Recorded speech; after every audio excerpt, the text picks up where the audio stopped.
tere, mina olen Jaan Aru ja täna räägime sellest, kuidas üheks tähtsaks tehisaru pädevuseks on arusaamine, mis on tehisaru mõju inimmõistusele.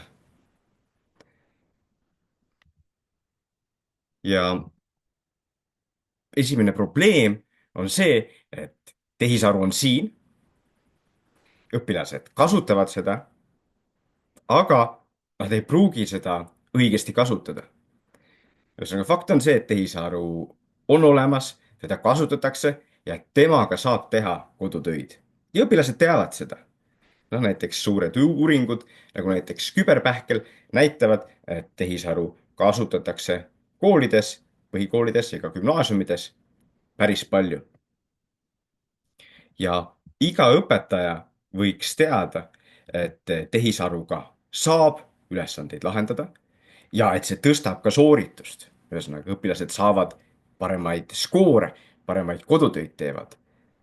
Aga me peame aru saama, et see, et sooritus paraneb, ei tähenda koheselt, et õpilane õpib.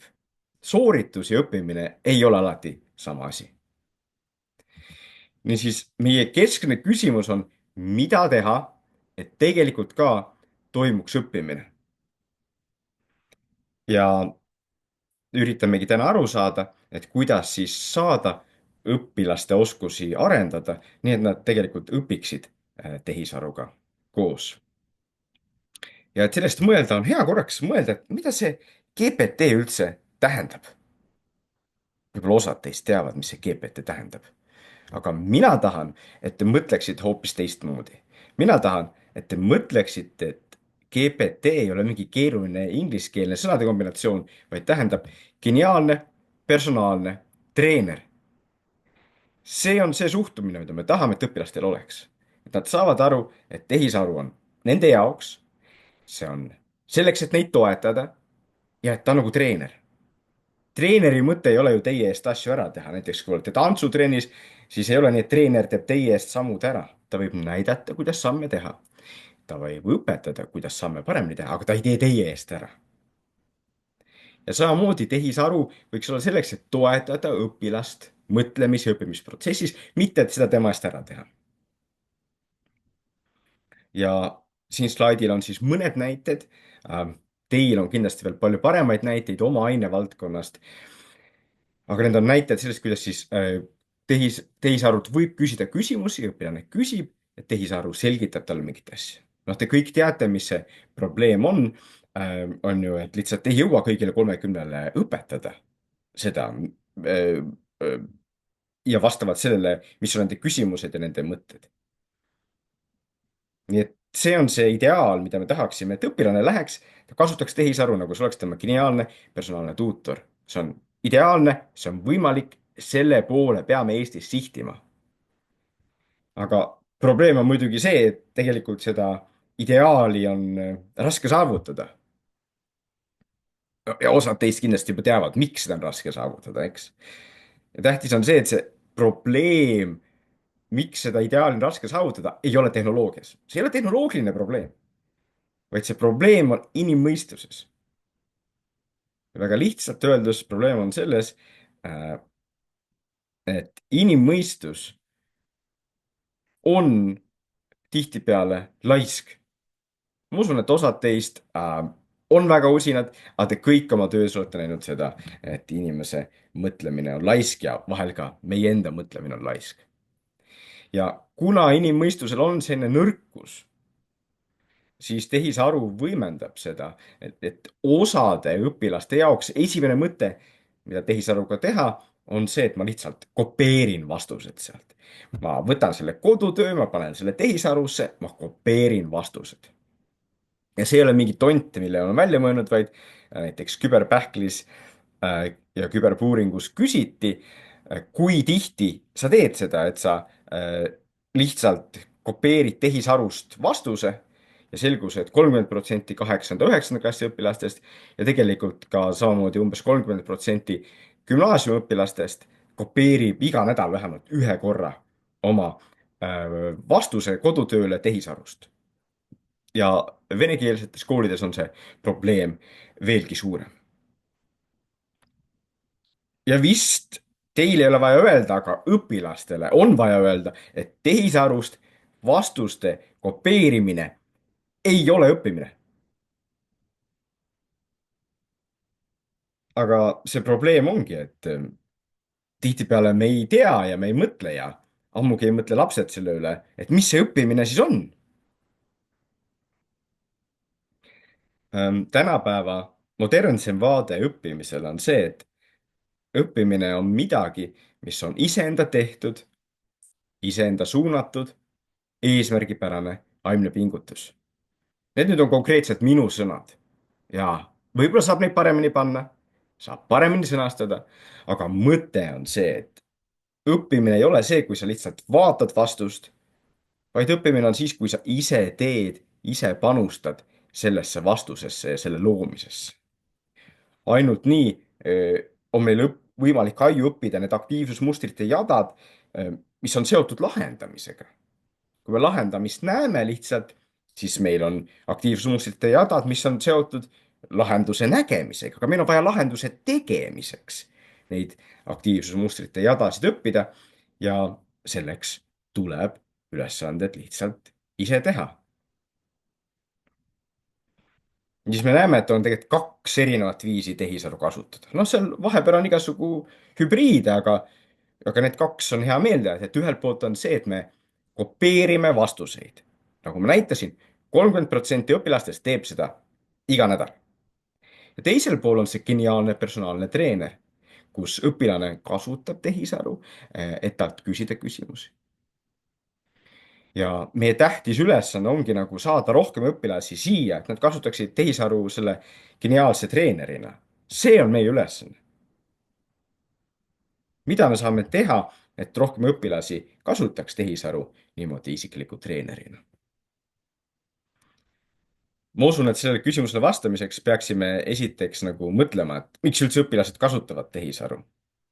miks nad teevad kodutöid tehisaruga? ja osati see vastus on ju midagi, mida te teate. Tahavad saada head hinnet, ülesanne on keeruline ja nad jätavad selle lahendamise üsna viimasele minutile. no probleemiks on see, et neil on muid asju, mida nad tahavad teha. noh, see võib olla ka mingi halb asi, näiteks on ju TikTokis olemine, tahavad seal TikTokis olla ja siis lõpuks neil ei ole aega, aga nad teavad, et nad peavad hea hinde saama. ja neil on see tehisaru, mille abil on see võimalik saada, et see on väga-väga inimlik, et nad seda tehisaru kasutavad. niisiis, meie küsimus, kui me üritame aru saada, kuidas vähendada survet tehisaruga ülesandeid lahendada, peaks olema ka see, et kuidas me tegelikult kogu seda juurpõhjust lahendame. ja meie mõtleme sellest nii, et üks asi, mis me peame tegema, et tehisaru kasutamist paremasse suunda nihutada, on see, et me ei anna hindelisi kodutöid. hindelised kodutööd ise ongi see üks probleem, eks. kui õpilane saab kodutööde eest hindeid ja tal on vähe aega, näiteks seetõttu ta teeb muid asju, siis ta teeb seda tehisaruga. ükskõik kui hea meie tehisaru tehnoloogia on. ta ikka võtab selle ChatGPT ja kasutab seda, et kodutöö ära teha. see ei tähenda, et üldse midagi kodus tegema ei peaks, sest see tähendab, et ei ole hindelisi kodutöid.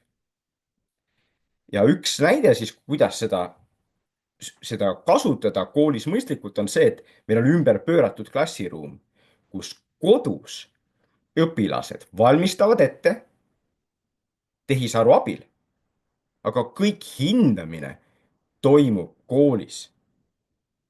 niisiis, koju antakse ülesanne. näiteks, et järgmine nädal meil on selline töö koolis, see võib olla kirjalik töö, võib-olla arutelu. sinu ülesanne on nüüd valmistuda selleks ja õpetaja suunab lausa õpilast tehisaru kasutama.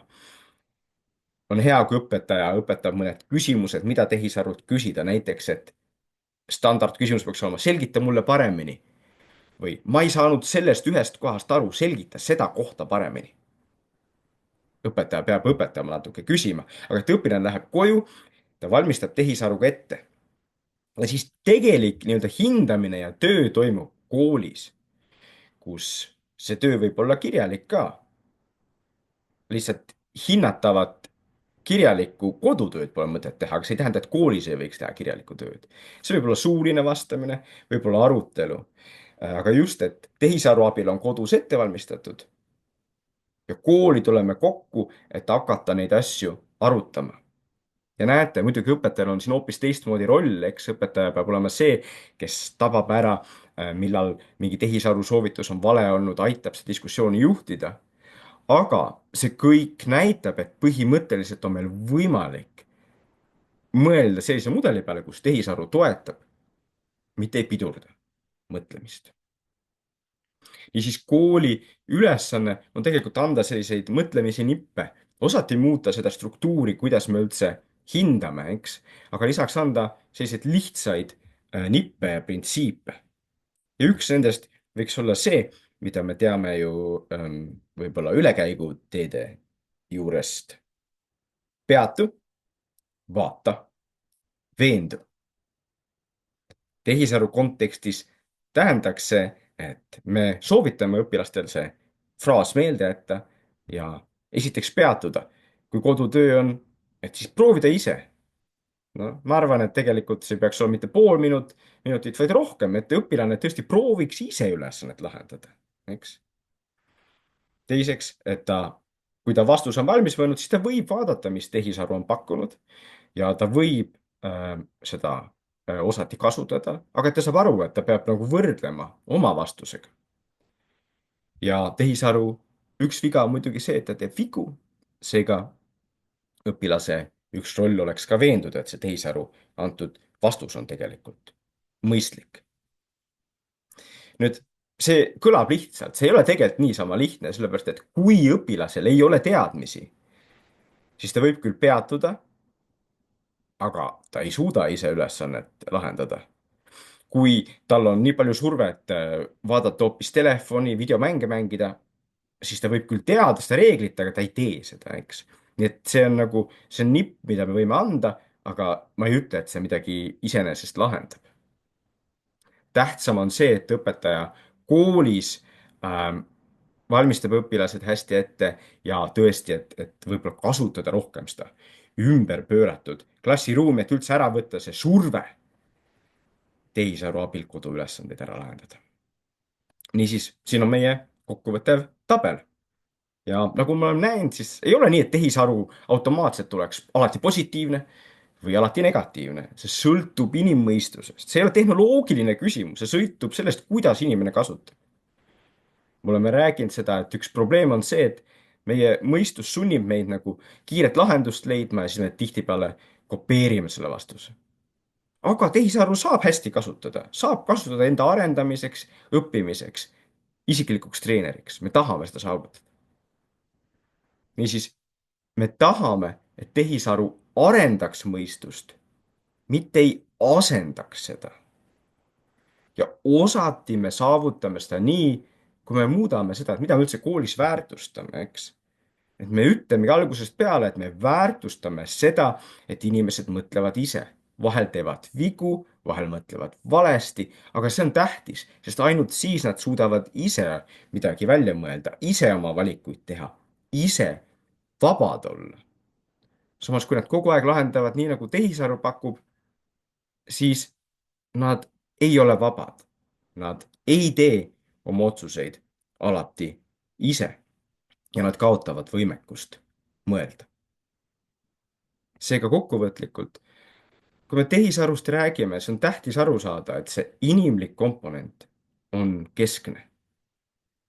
meie roll ühiskonnana, õpetajatena, lapsevanematena on noori õpetada, kuidas tehisaru paremini kasutada. saada aru, et tehisaru on siin ja me hakkame teda kasutama, aga väga palju sõltub sellest, kuidas kasutada. ja et meie ülesanne on kasutada tehisaru selleks, et ta toetaks pärisaru. aitäh teile, palju edu pärismõistuse arendamises!